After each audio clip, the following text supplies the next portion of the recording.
and welcome, ladies and gentlemen, to another episode of Shifting Gears.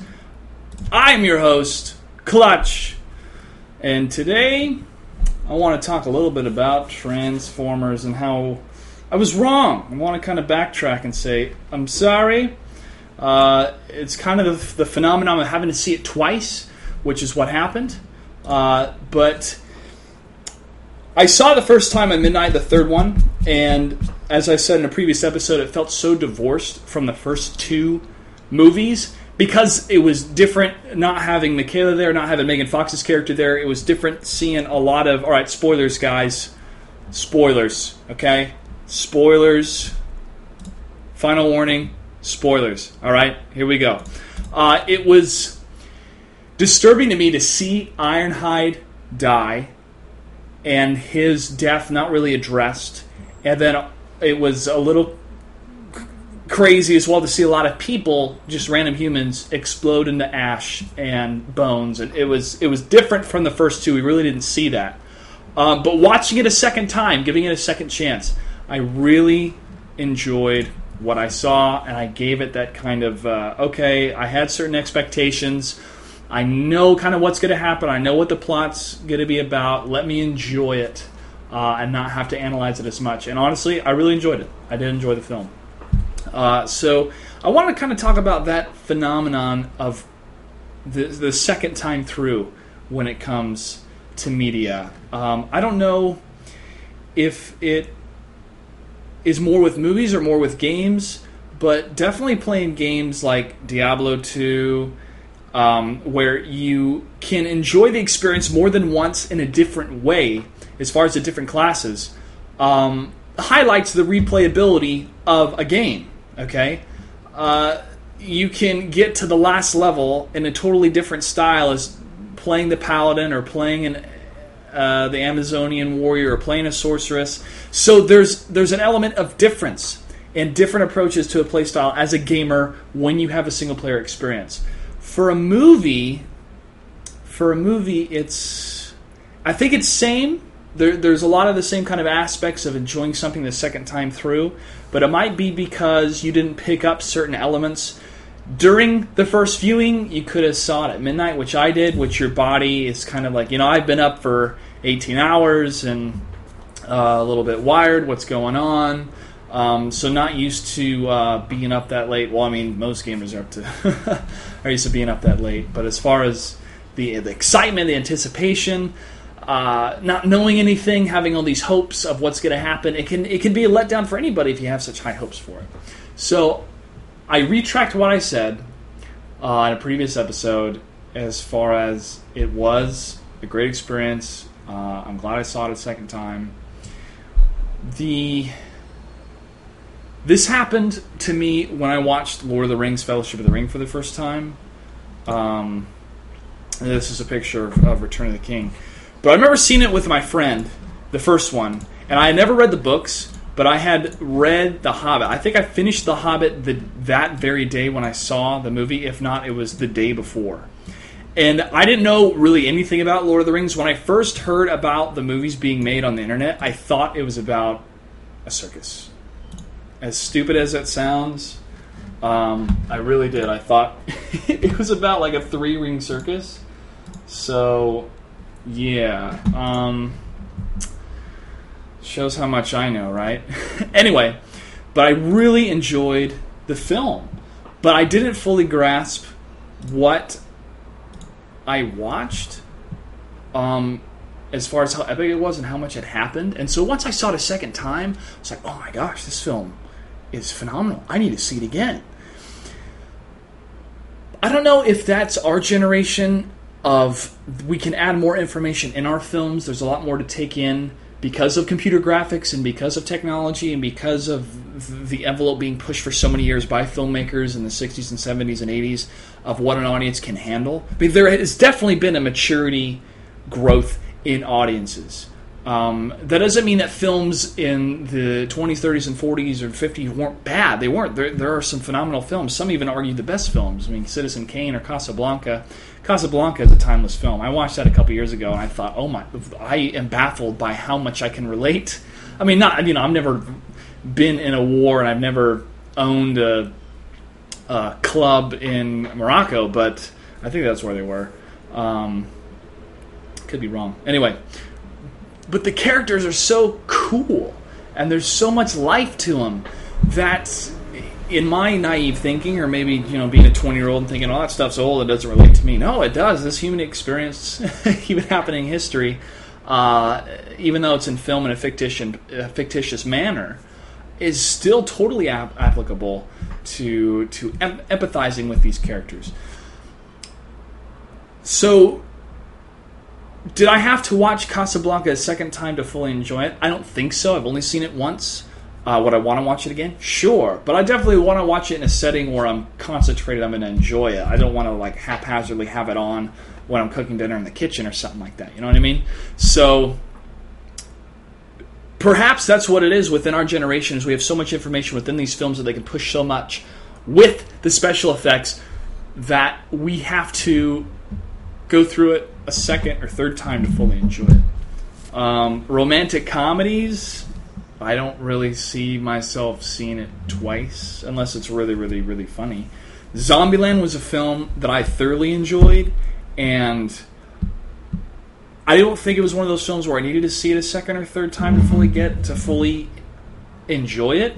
But I enjoyed it so much the first time that I wanted to see it a second and third time. And the length for that movie was an hour and a half. So with games, especially RPGs, there are some that you play through, like Mass Effect or Mass Effect 2. For me, it was more Mass Effect 2. Mass Effect 1 had been out for a couple years before I picked it up. But when I played through Mass Effect 2, when I finished it, I went, whoa, I need to play this again because so much happened and it was so awesome, and I want to relive kind of that experience and get more out of the game, maybe get some achievements or missions that I missed. In The Witcher 1, I played through it and enjoyed it and wanted to play through a second time so I could be more prepped for the second one coming out. So with RPGs, definitely the Final Fantasy games, I played through 7 and 8.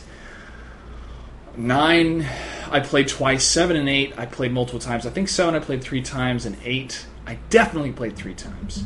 Maybe even 4.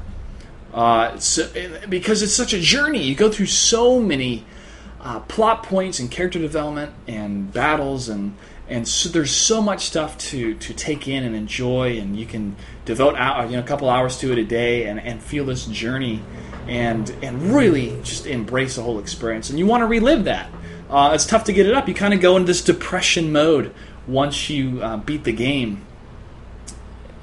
You're in this, I call it, what is it, post-game depression or something. I don't know if it's an actual term or if it's in a medical book. But for me, I would play through a game for days, even weeks. Final Fantasy 8 or Final Fantasy 9, and I beat it, and I go, wow, what do I do with my life? Because you're so focused on that when you're not focused on school or other activities that you have. So, do game developers pack too much into their games for the first experience? No. I think the more content, the better, as long as it's applicable. And that does relate to movies, because in a movie you have to set a certain pace, and the editor is very minuscule. I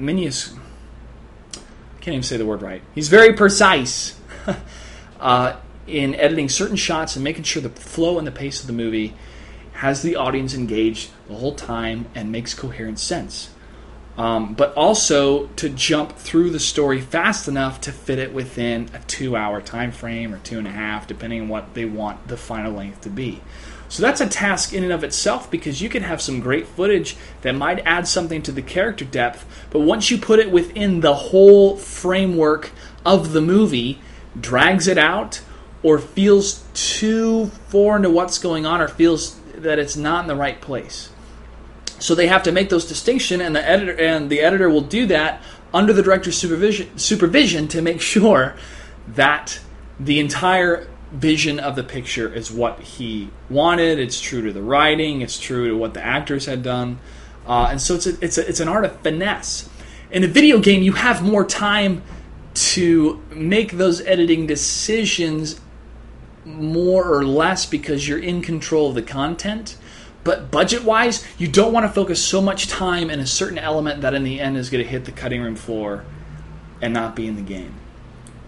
Because you have the designers, you have the script, you have the testers, you have all of these personnel within the production that's involved with the game for months and months and months for specific sections, and if that section's cut out, that's a waste. That's a waste of it's bad money.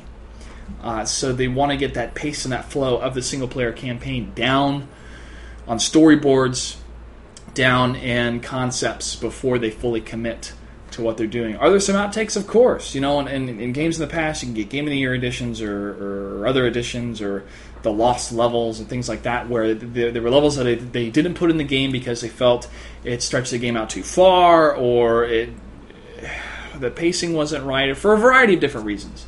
And I relate those things to film because I've been studying that in school, especially with even the writing concept, with the foundation of the story, of getting rid of that fluff, getting rid of those things that you really can do without, and to make the story tighter and to make the experience more engaging for the audience. Anyway, I do find that element of enjoying a story once, great, but twice, if it's epic enough, if it's kept me engaged enough, or if there's a lot more to really appreciate the second, or even third, or fourth, or fifth time, then that is a win for those producers, for that production company, for those creative artists, because you've created one product, but you have the user use it multiple times and be more willing to buy the downloadable content, to buy the soundtrack, to buy other merchandise associated with the game. So it adds more revenue to that company. If I played through StarCraft 2, 3 times to get most of the achievements and also to enjoy the single player. And when I went to BlizzCon, I definitely bought some posters, as you can see back there, and I've got some other merchandise, and so it adds more to the revenue of the gaming company. So if you create an experience that people love and enjoy and want to re-experience, it's definitely a triumph for all that hard work that those people have done. So it's good. It's tough to create these kind of story franchises, but Game of Thrones is one that I've never heard of until, for the most part, when the show came out. And I'm sure the Amazon product list of buying those books has skyrocketed since that show came out on HBO, and I look forward to the second season. I don't know if I'm going to read the books yet. There are other books I need to do, and I'm still in school this summer and classes and a lot of other things that I have to do. There's definitely some StarCraft 2 books that have come out that I want to read, and there's some Diablo 3 lore I need to get into to be more prepared for Diablo 2. It's hard remembering, guys, what these classes could do in the PvP because I haven't played it in so long, and so I'm going from memory of what they can do. I could look it up on the internet, but I want to give you not like, okay, this person posted this and I'm just rereading it. I want to give you my perspective of what I felt when I played these characters, and give you a little bit more of just watching a video. So in the next episode, Barbarian, I'm going to focus on him. Okay, and yes, I will do some research because I didn't play him as much as a lot of other people did in the PvP or the PvE single player at BlizzCon, but he is a class that does a serious amount of damage, and he can take some damage too, and he's got some epic muscles. And there's a chick barbarian. So for you dudes out there that are into those women that can break you in half, then more power to you. I'm sure you're going to have a lot of fun. But the concept art does look pretty cool.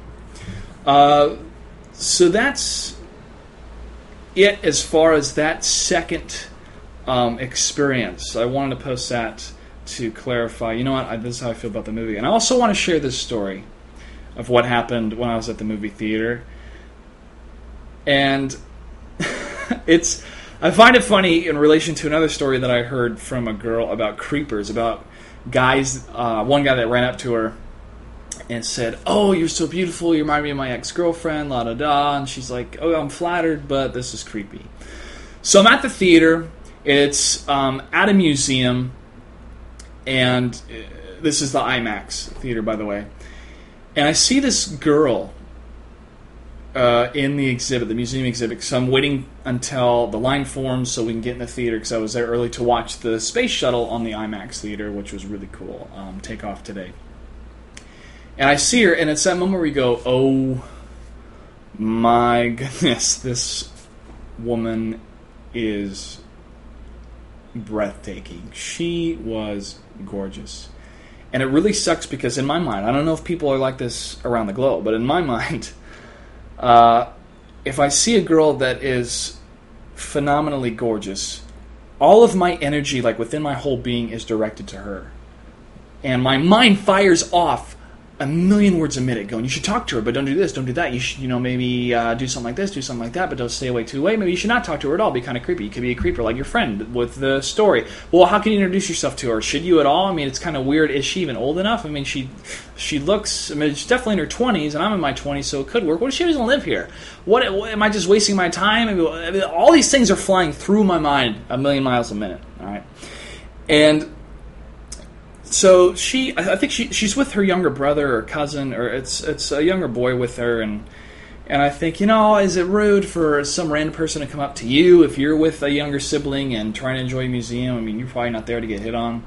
I don't know, the way she was dressed was very nice. Not too provocative, but say she had it where it counts, okay? We'll keep it PG. Anyway.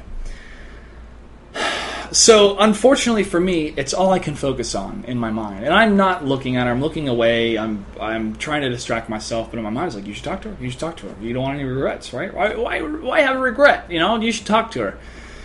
So, I get in line, and she gets in line behind me with her little brother.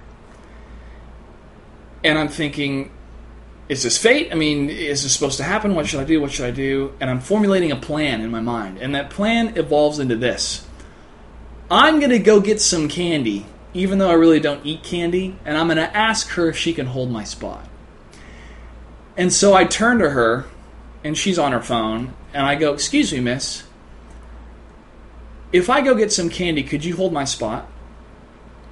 And she looks up at me, and time stops. She is beautiful. The 3 Ds when it comes to looking at women, gentlemen, and ladies, for you to know, are darkness, distance, and dress. Darkness, distance, and dress, okay? A woman may look very beautiful unless you turn the lights on in a dark room and you can see the truth. If she's far away, and then you get closer and you notice, she's not the same as far away, or the way that she's dressed can really accentuate certain parts of her, but in a different light as far as different clothes, it could be different. Now, that may sound shallow. I'm just saying expectations within the mind change when you eliminate those 3 Ds, okay? That's all I'm saying. She was gorgeous up close, all right? She was dressed very nice, and it was a fully lit room, okay? So she looked at me, and heart skips a beat, all right? And she goes, sure, and she smiles. And I go off and I get in line, and I'm kind of like, I hope the line doesn't start while I'm in line for candy, so I don't really want candy. So I finally get up there, and I was like, hey, can I get 2 packs of candy, some M&Ms? I grab them, and I come back, and I say, hey, is this your brother? And I hand him the M&Ms, like, you want some M&Ms? And he's timid, he doesn't know me at all.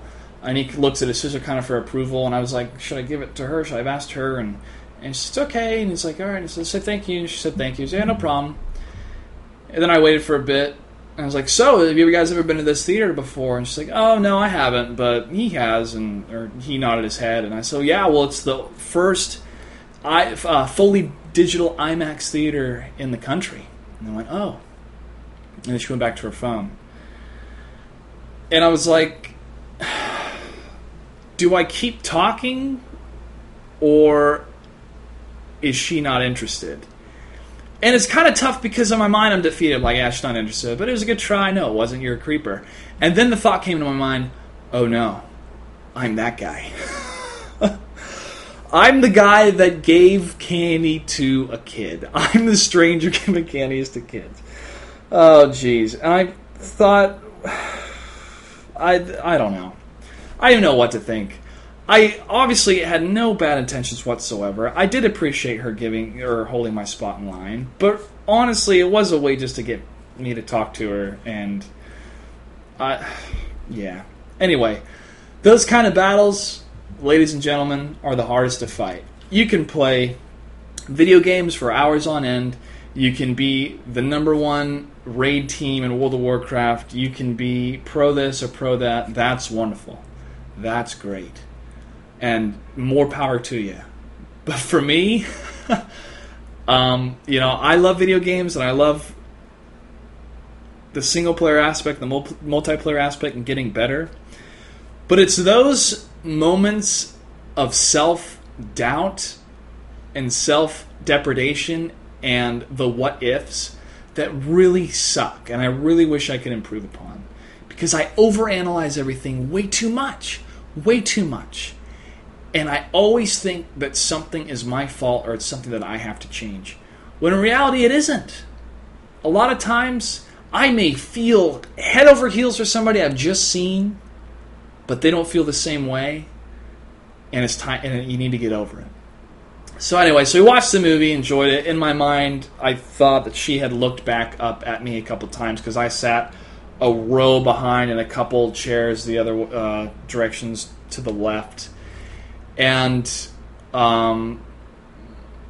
left the theater and then crossed the street, but they were the same street to cross, and I don't know if she said something. It's wishful thinking. I don't know if she said something to me and I ignored her, or I was running in my car. I don't know. See, in my mind, I think of all these scenarios. What if I turned around and talked to her? What if I did this? What if I asked the kid, hey, did you like the movie? What if I, it's all these what ifs, what ifs, what ifs. And I'm tired of it. I'm tired of my mind going 100,000 miles an hour when I see a pretty girl in the room. But at least I talked to her. At least I did something to create a conversation. So I wanted to share that